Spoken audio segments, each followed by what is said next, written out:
All right, welcome to another episode of Critical Weight Theory. There's a lot I could talk about regarding Trump, like the Epstein files, but today I'm talking about a building. But really, I'm talking about power and the line between law and ego. Because recently, President Donald Trump's hand picked board of trustees voted to rename one of the most important cultural institutions in the country, the John F. Kennedy Center for the Performing Arts. They voted to call it the Trump Kennedy Center.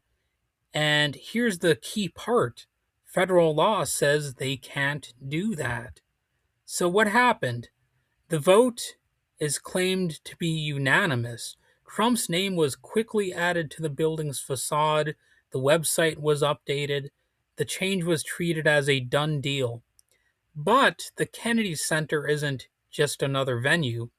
It was established by Congress in 1964 as a living memorial, as they call it, to President John F. Kennedy.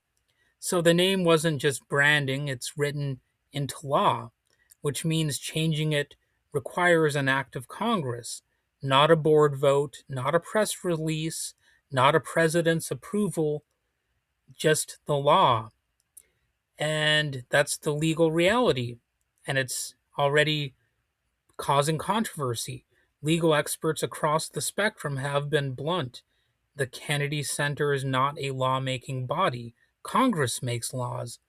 So, as former House historian Ray Smock put it simply, the Kennedy Center Board is not a lawmaking entity. Congress makes laws. End quote.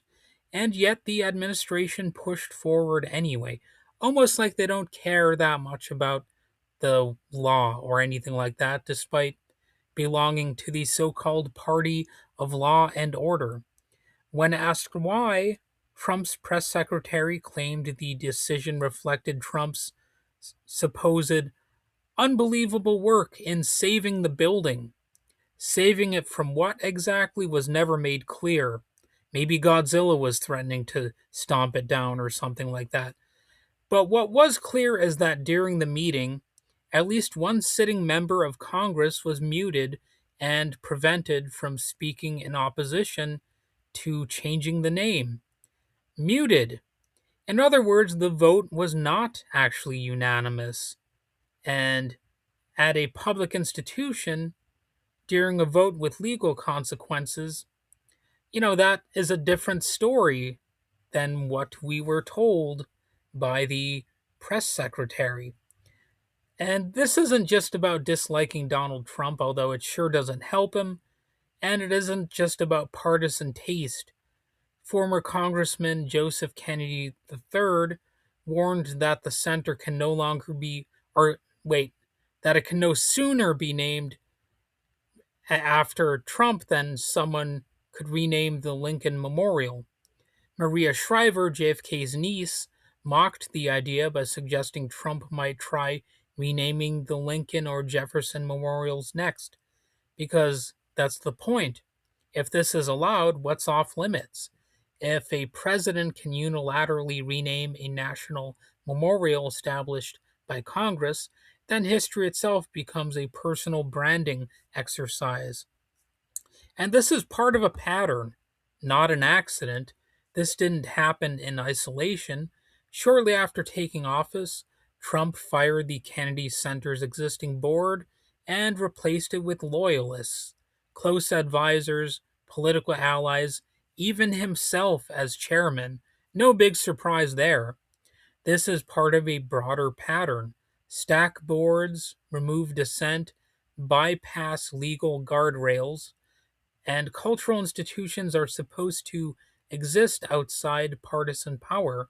They're meant to outlast administrations, but that independence only matters if the law is respected. Fortunately, there has been a backlash to this. The response was basically immediate. Six Democratic lawmakers who serve as ex officio board members accused the administration of violating federal law and suppressing opposition during the vote. Artists have already begun pulling performances, and I'm sure they already were either polling performances or expressing hesitation to perform even before the name change. And ticket sales have reportedly dropped. Staffing has declined as well. Kerry Kennedy, another niece of JFK, promised to remove Trump's name with a pickaxe the moment he leaves office. So, there are people who feel pretty strongly about this, including people who are members of the Kennedy family. Maria Shriver said something even sharper, and I'm quoting here right now. Adding your name to a memorial already named in honor of a great man doesn't make you a great man. End quote. So, it's tempting to laugh this off as petty or absurd or just another headline, but it sort of isn't. The Kennedy Center is a national memorial, a symbol of American culture and democratic values.